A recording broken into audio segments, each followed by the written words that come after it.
Telugu AI వార్తలకు స్వాగతం.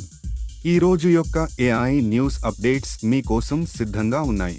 South Korea అధ్యక్ష కార్యాలయం ప్రకటించింది, ఎన్విడియా దేశానికి దాని అత్యంత ఆధునిక ఏఐ చిప్లలో 2,60,000 కంటే ఎక్కువను సరఫరా చేస్తుందని. హైదరాబాద్లో ఇలాంటి మౌలిక వసతుల అభివృద్ధి గ్లోబల్ స్థాయిలో ప్రమాణాలను మరింత ఎత్తుకు తీసుకెళ్తుంది. భారతీయ ఏఐ టెక్ కంపెనీలకు ఇది మరింత పోటీని తెచ్చిపెట్టినప్పటికీ, అదే సమయంలో మరిన్ని అవకాశాలను కూడా అందిస్తుంది. దీని ప్రాధాన్యమేమిటంటే, ఇది ఏఐ హార్డ్వేర్ మార్కెట్ను మరింత పోటీభరితమైన రంగంగా మార్చుతోంది. ఇక ఇది కేవలం ఎవరి మోడల్ ఉత్తమం అనే ప్రశ్న మాత్రమే కాదు, ఆ మోడల్ను నడపడానికి లేదా సేవ చేయడానికి ఎవరి చిప్లు ఉత్తమం అనే అంశం కూడా అంతే కీలకం. వినియోగదారులు మరియు భారత కంపెనీలకు ఉన్న ప్రభావం. ఇది భారతదేశంలోని కంపెనీలకు ఏఐ వర్క్లోడ్స్ నడపడానికి మరిన్ని ఎంపికలు మరియు కాబోలు తక్కువ ఖర్చు అందించవచ్చు. అదేవిధంగా టెక్ పెట్టుబడులు ఏ దిశగా ప్రవహిస్తాయో దానిలో కూడా మార్పులు రావచ్చు.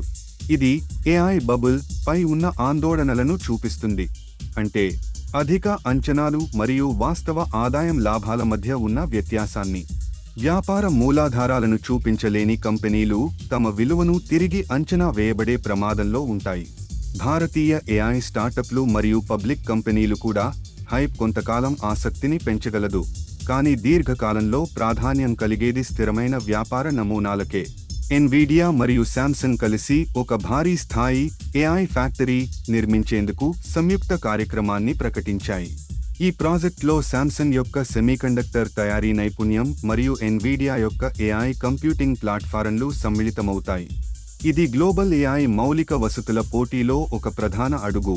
భారీ కంప్యూట్ సామర్థ్యాన్ని నిర్మించడం ఏఐ వ్యూహంలో ఒక కీలక భాగం. ఆదాయ నివేదికలపై దృష్టి ఉంచండి. నిజంగా ఎంత ఆదాయం ఏఐ ద్వారా వస్తోంది, అలాగే ఆ కంపెనీ యొక్క ఏఐ సామర్థ్యం వాస్తవంగా ఇతరుల కంటే భిన్నంగా ఉందా అనే విషయాలను పరిశీలించండి. దీని ప్రాముఖ్యత ఏమిటి అంటే, ఇది ఏఐ హార్డ్వేర్ ఎంత వ్యూహాత్మకంగా మారుతోందో సూచిస్తుంది. ఇది కేవలం సాఫ్ట్వేర్ మోడళ్ల గురించి మాత్రమే కాదు, ఎవరికి ప్రాథమిక చిప్స్ మరియు మౌలిక వసతులపై ప్రాప్యత ఉందో కూడా కీలకం.